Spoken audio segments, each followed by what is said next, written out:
Selamat malam, Amang, Inang, yang dikasih Tuhan. Pada malam ini kita bertemu dalam renungan malam. Sebelumnya, mari kita bersatu di dalam doa. Bapa kami yang di surga, kami akan membaca firman-Mu. Bukalah hati dan pikiran kami. Terima kasih Tuhan, di dalam nama Tuhan Yesus kami berdoa. Amin. Malam ini kita akan membaca renungan dari Yohanes 20 ayat 19 sampai 23. Judulnya, Yesus menambahkan diri kepada murid-muridnya. Ketika hari sudah malam, pada hari pertama minggu itu, berkumpullah murid-murid Yesus di suatu tempat dengan pintu-pintu yang terkunci, karena mereka takut kepada orang-orang Yahudi.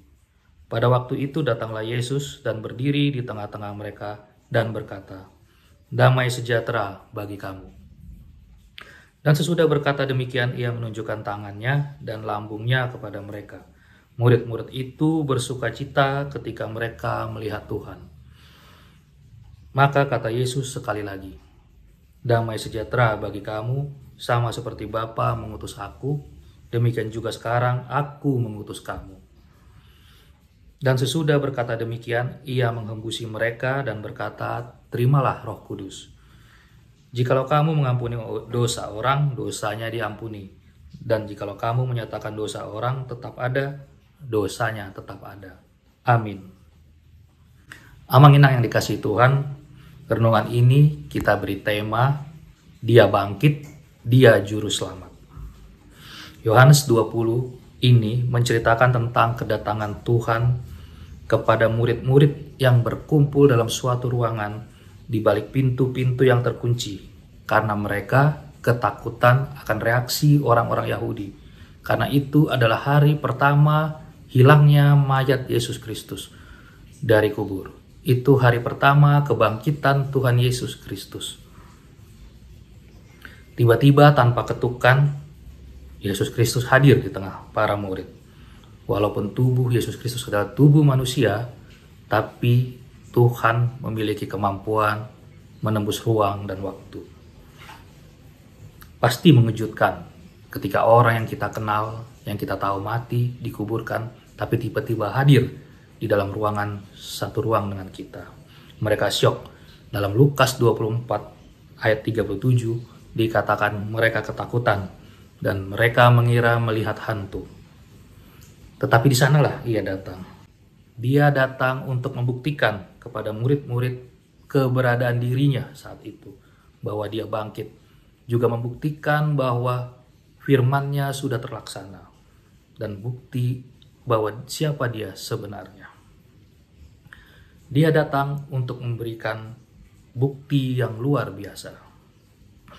Dia juga datang untuk memanggil murid-murid, menegaskan murid-murid seperti tugas yang diemban, tugas dari Bapa di surga. Dia datang untuk memberi tujuan yang besar. Dia datang juga untuk memperlengkapi para murid dalam melaksanakan tugas-tugas yang akan ditugaskannya. Dia datang untuk memberi kekuatan bagi para murid. Itulah 3 hal yang kita pelajari pada saat kedatangan Tuhan di ruangan terkunci itu. 3 hal itu dapat menjadi motor atau motivasi kita dalam mewartakan Injil. Mari kita lihat lebih jauh. Yang pertama, Yesus yang bangkit adalah juru selamat yang memberikan bukti yang luar biasa. Para murid bersukacita melihat Tuhan. Tubuh kebangkitan Kristus Yesus memiliki bekas luka yang mengingatkan penderitaannya di kayu salib. Berapa besar harga yang dia bayar untuk menyelamatkan manusia, untuk menyelamatkan kita dari dosa-dosa kita. Tetapi pada hari kebangkitannya, minggu yang pertama itu, Yesus menunjukkan pada para murid lambungnya untuk meyakinkan mereka. Dalam Lukas 24 ayat 39, dia mengundang mereka untuk menyentuhnya. Dia meminta sepotong ikan untuk dia makan dan mereka melihatnya. Itu adalah fakta. Tuhan telah memberi kita bukti yang kuat dan meyakinkan bahwa dia adalah Tuhan yang disalib, bahwa dia adalah yang bangkit. Dia adalah Tuhan dan Juru Selamat. Fakta itu menjadi pusat kesaksian bagi manusia dan bagi Kristus, meskipun benar bahwa Kristus dapat membantu kita dalam pergumulan, dalam permasalahan. Tapi itulah bukan pesan Injil yang utama. Injil adalah bahwa Kristus mati untuk dosa-dosa kita manusia, untuk keselamatan kita manusia. Percayalah kepada Tuhan Yesus karena kita adalah orang berdosa dan Dia adalah juru selamat. Dia bangkit dari antara orang mati untuk keselamatan kita. Yang kedua, Yesus yang bangkit adalah juru selamat yang memberi kita tujuan yang besar. Kata Yesus kepada mereka, damai sejahtera bagi kamu, sama seperti Bapa mengutus aku juga mengutus kamu. Ini adalah tujuan Yesus Kristus. Ini merupakan doa Yesus Kristus. Dalam Injil, Tuhan sering menekankan bahwa Dia diutus oleh Bapa. Dia diutus untuk melakukan kehendak Bapa. Dia diutus untuk membawa keselamatan bagi manusia. Dalam Lukas 19 ayat 10, sebab anak manusia datang untuk mencari dan menyelamatkan yang hilang. Dalam Lukas 5 ayat 32, aku datang bukan untuk memanggil orang benar, tetapi orang berdosa untuk bertobat. Demikianlah mewartakan Injil, memberitahu orang-orang kabar baik tentang kehidupan kekal, keselamatan semua manusia, tidak terbatas pada suku, agama, golongan, bahkan untuk semua orang berdosa sekalipun, tidak terkecuali asalkan mau bertobat. Keselamatan manusia adalah tujuan terbesar dari Yesus Kristus. Yang ketiga, Yesus yang bangkit adalah juru selamat yang memberi kita kekuatan yang besar.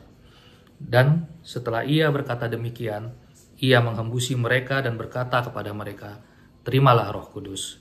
Tuhan memberikan kita roh penghibur, roh penuntun, roh penguat dalam segala situasi. Roh Kudus selalu bersama kita dalam suka dan duka. Roh penghibur kita. Sungguh senang kita memiliki Roh Kudus. Pada malam itu, Tuhan Yesus secara simbolik menghembusi para murid. Tuhan memperlengkapi para murid dengan mentransfer Roh Kudus langsung dari dirinya, dengan meniup dari dirinya. Itu artinya langsung dari Tuhan dan penuh dengan kuasa. Sebelum Yesus naik ke surga, Dia juga langsung menghubungkan Roh Kudus yang akan datang dengan kesaksian para murid di masa depan. Dalam Kisah Rasul 1 ayat 8, tetapi kamu akan menerima kuasa kalau Roh Kudus turun di atas kamu, dan kamu akan menjadi saksiku di Yerusalem dan di seluruh Yudea dan Samaria dan bahkan sampai ke ujung bumi. Jagalah hubungan dengan Roh Kudus agar selalu tinggal dalam hati kita. Dia diberikan Tuhan secara langsung untuk menghibur kita, untuk menguatkan kita. Menerima Roh Kudus adalah tindakan satu kali untuk keselamatan kita manusia. Inilah motor atau motivasi untuk menguatkan misi kita dalam mewartakan Injil dalam nama Yesus kepada semua manusia untuk atau demi keselamatan manusia sendiri. Juru selamat yang bangkit telah memberi bukti yang luar biasa, tujuan yang besar, dan kekuatan yang besar kepada murid-murid pada malam itu, di ruang terkunci itu. Demikianlah kepada kita. Misi ini harus kita lanjutkan sebagai pengikut Kristus untuk keselamatan manusia, karena itulah tujuan Yesus Kristus. Dia yang bangkit, Dia juru selamat. Amin. Tuhan Yesus mengasihi kita. Mari kita bersatu di dalam doa. Bapa kami yang di surga, terima kasih Tuhan atas firman-Mu ini. Saat itu Engkau hadir dalam ruang terkunci, Engkau membuktikan bahwa Engkaulah Tuhan yang bangkit.